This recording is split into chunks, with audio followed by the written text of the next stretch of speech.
My girlfriend laughed loudly with her friends. I'll brutally dump him after he proposes. I calmly waited, and 2 days later, she was screaming into my intercom, begging for forgiveness. I, 29M, have been dating Patricia, 27F, for 3 years. Yesterday changed everything I thought I knew about our relationship, and I'm still processing what happened. I need to get this off my chest. For context, we met through mutual friends at a housewarming party, moved in together last year, and everything seemed perfect. She'd been dropping hints about marriage for months, showing me ring photos on Instagram, talking about wedding venues. I was actually planning to propose next month.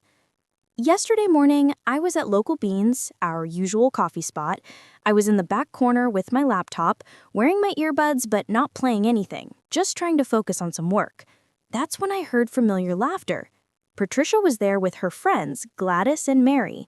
They sat at the table right behind me, didn't notice me because of the tall booth divider.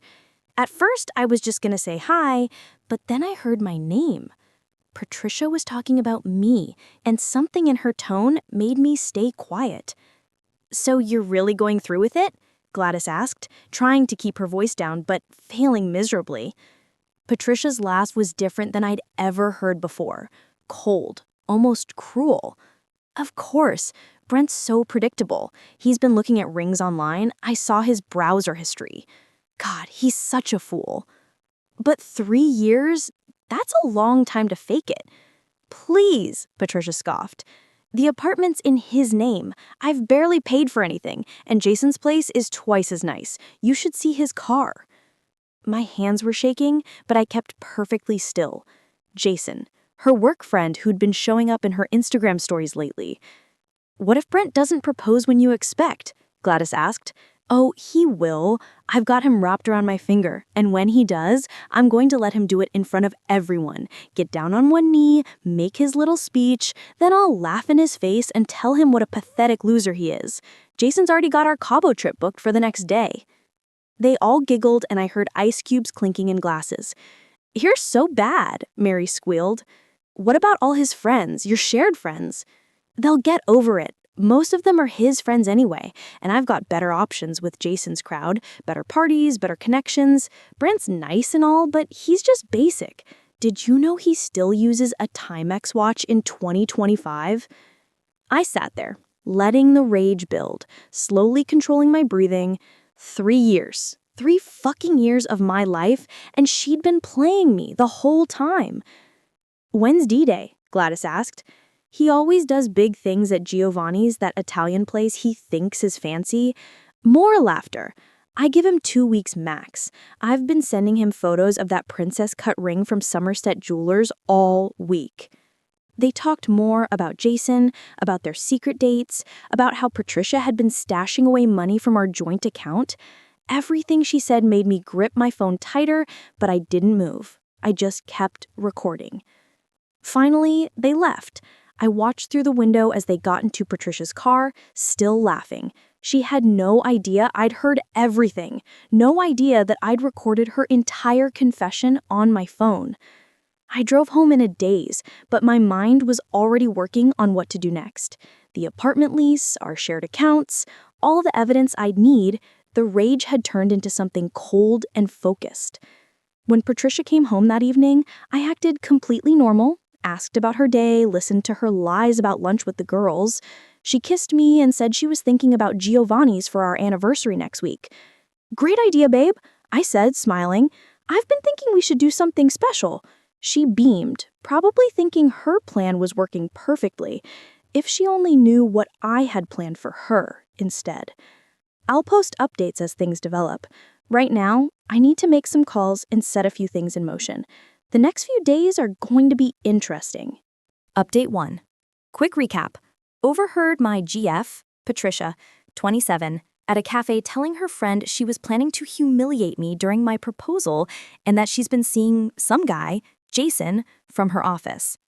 Well, buckle up, because the last week has been absolutely insane. After that day at the coffee, I went into full detective mode. I know it sounds dramatic, but I needed solid proof before making any moves.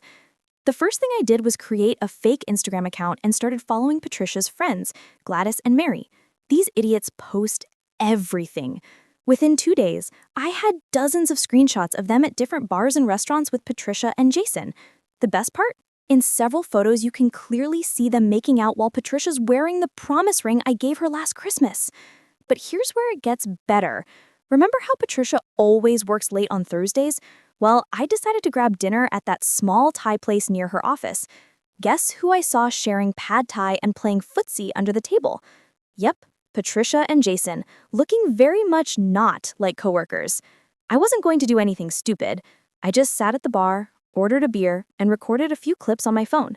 The funny part is how they were so caught up in their little world they didn't even notice me. Patricia was literally wiping sauce off his chin while wearing my hoodie. The audacity of this woman. The next day, I ran into Gladys at the grocery store. She looked like she'd seen a ghost. I just smiled and asked her how the cafe meetup was last week. She started stammering about how she had to go, but I kept her there by asking innocent questions about Patricia. Oh, how's she doing with that big project at work? Must be stressful with all those late meetings. Gladys was sweating bullets. I decided to really twist the knife. I pulled out my phone and showed her the engagement ring I'd been planning to propose with. It was just a photo from Google. Her face went through about 5 different emotions in 3 seconds. She immediately called Patricia after leaving the store. I know because Patricia called me 5 minutes later, being suspiciously sweet and asking about dinner plans for the next few weeks. My friend, Jacob, helped me set up the next phase. He works at the same company as Patricia and Jason, but in a different department. Through him, I learned that Jason isn't just some random guy. He's actually in the middle of a divorce, which Patricia had no clue about. He's been feeding her lines about leaving his wife for months. I've been playing it cool, acting extra loving and dropping hints about our future. Patricia's been eating it up, probably thinking her plan is working perfectly. Yesterday, she even left her phone unlocked while taking a shower. I didn't need to snoop. Her messages with Gladys were right there on the screen. He's totally going to propose soon. Everything's perfect. Jason says we can go public right after I dump Brent. Here's the best part. I've booked a table at that fancy steakhouse downtown for next Saturday. Patricia thinks it's for a proposal. Her friends all RSVP'd to come celebrate with us after. Even Jason is planning to be at the bar, coincidentally, to watch the show. Little do they know, I've got a whole different kind of show planned. I've already lined up a new apartment. My stuff's been slowly disappearing from our place. Nothing obvious, just things she wouldn't immediately notice. The ring box I'm bringing to dinner? It's got printouts of all their photos and messages, plus a special note just for her.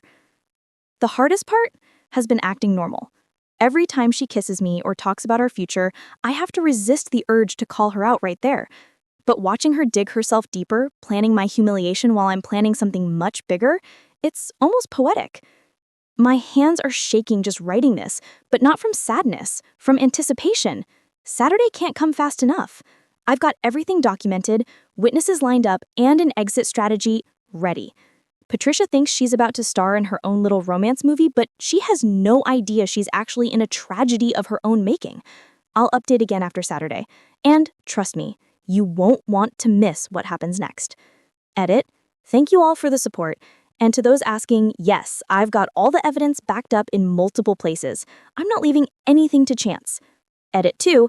A lot of you are asking about Jason's wife. Don't worry, she's going to get all the evidence too.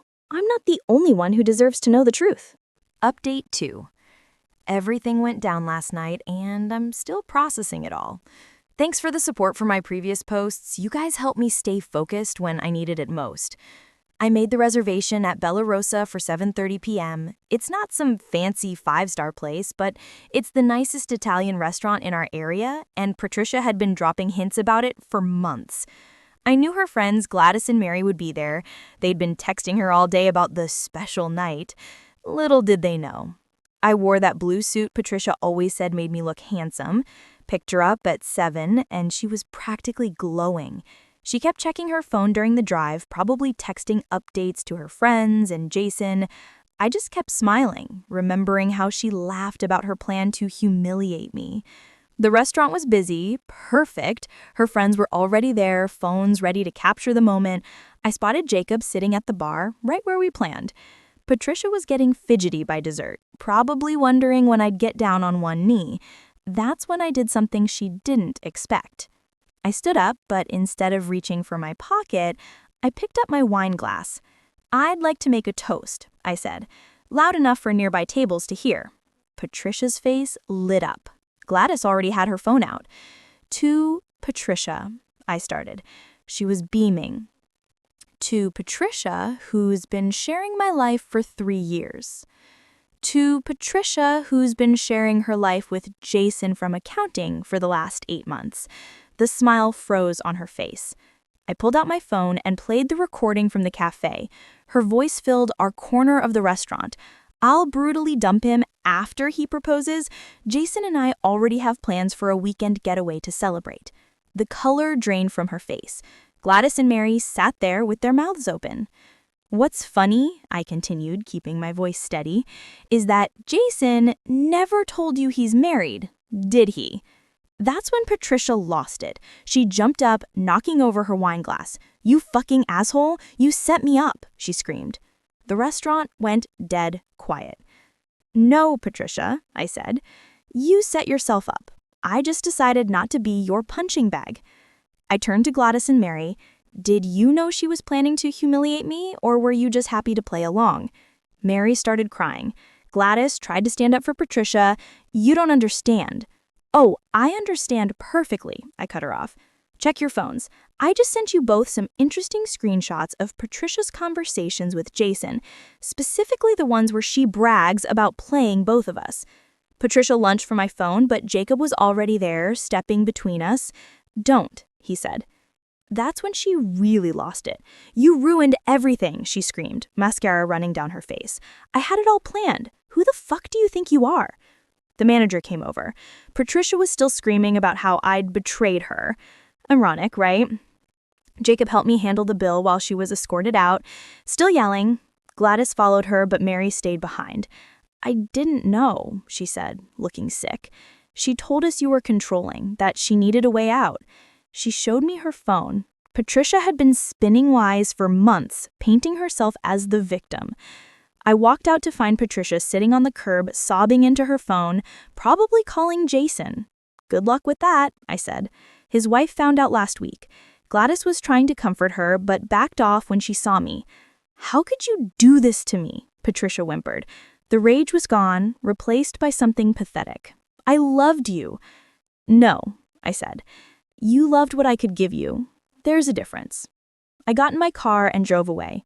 She kept calling and texting all night, switching between threats and begging. I blocked her number. This morning, my phone exploded with messages. Apparently, Patricia showed up at Jason's house at midnight, causing a scene. His wife called the cops. Now Patricia is all over our friend group's group chats trying to spin the story her way. But the screenshots and recording are already out there. No one's buying her version anymore. I should feel bad about how public it all got, but you know what? After hearing her laugh about planning to humiliate me in front of everyone, this feels like karma. Jacob's taking me out for drinks tonight. Said I need to decompress after all this.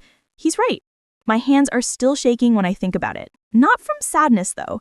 For the first time in months, I feel like I can breathe again. Edit. Someone asked in the comments. Yes, I have her stuff from my apartment. Boxed. No, I'm not dealing with her directly. Her sister's coming to pick it up tomorrow. Edit 2. Thanks for all the support. And no, I'm not interested in your sister, cousin, IRL who would never do something like this. I need some time to myself. Finally. Update 3. It's been 2 months since the restaurant incident, and holy shit, you guys won't believe how things have unfolded. I've been getting tons of DMs asking for an update, so here it is. Remember how Patricia was crying and begging outside my apartment? That was just the beginning. The next morning, I woke up to 47 missed calls and a flood of text messages. She'd spent the entire night alternating between threatening me and begging for forgiveness. Classic. But here's where it gets interesting. Remember Jason, her side piece? Turns out his wife works at the same company, just in a different department. Someone, definitely not me, sent their entire text history to her work email. The fallout was nuclear. Jason got fired because he was Patricia's supervisor, and workplace relationships with subordinates were strictly against company policy. Patricia got axed too, but not before having a complete meltdown in the office. My buddy Jacob, who works in their building, told me she literally flipped a desk and started screaming about how I ruined her life. Security had to escort her out while she was yelling that she'd make me pay. Real classy, Patricia. But karma wasn't done with her yet. Remember those screenshots I collected? The ones where she bragged to Gladys and Mary about playing me for a fool and planning to humiliate me? Well, they somehow made their way to our entire friend circle's group chat. Not saying it was me, but hey, my finger might have slipped. The best part? Her friends turned on her. Hard. Mary actually came to my place to apologize, saying she had no idea how deep Patricia's manipulation went. Apparently, Patricia had been spreading lies about me for months, telling everyone I was controlling and borderline abusive. The screenshots proved otherwise, showing her bragging about how she could make that idiot buy me anything, and how she was only with him for his money. Joke's on her, I'm not even rich. Patricia tried damage control, but it backfired spectacularly. She showed up at our favorite bar where everyone hangs out, trying to tell her side. But Gladys, who'd been her best friend for years, just stood up and said, "You're pathetic, and we all see it now." Patricia threw her drink at her, got banned from the bar, and ended up crying in the parking lot while everyone watched.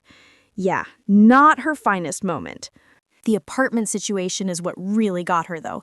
We lived together, but she'd been bragging to everyone about moving in with me after the proposal. She'd already given notice at her place, expecting to move in with me. Now she's crashing on her cousin's couch because no one else will take her in, and with no job, she can't afford a new place. Last week, she showed up at my job site causing a scene, started screaming about how I owed her for 3 years of her life. My crew just stood there filming while she knocked her meltdown. That video has gotten quite a few views on our local Facebook page. Not that I care, but it's kind of satisfying. But here's the real kicker. Remember the ring she thought she was getting? I took that money and booked a solo trip instead. Posted some pics at this amazing beach place. Patricia lost it when she saw them. Sent me this long paragraph about how that should have been our vacation money. Oh, and speaking of photos, I met someone, Ramona. She's nothing like Patricia. Actually has her own life, own career, doesn't play games. We've been seeing each other for a few weeks now. She saw Patricia's latest social media rant about me. Yes, she's still posting, and just laughed, saying, "Sounds like someone needs a hobby besides stalking their ex." Patricia found out about Ramona through Instagram and went nuclear, started messaging Ramona with warnings about me. Ramona just sent back that video of Patricia's parking lot meltdown and blocked her. God, I love this woman. The cherry on top?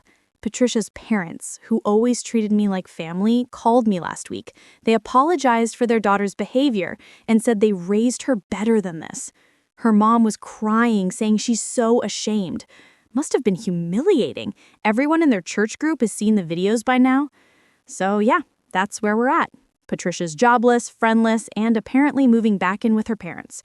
Her reputation's shot, and she did it all to herself. Meanwhile, I'm doing better than ever. Karma's a bitch, but not as much as Patricia.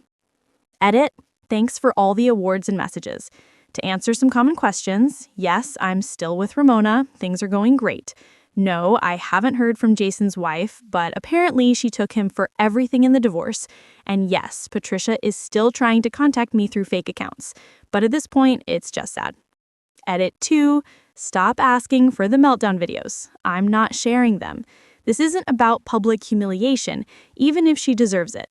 TLDR, ex tried to play me, ended up playing herself, lost her job, friends, and dignity. I found someone better and couldn't be happier.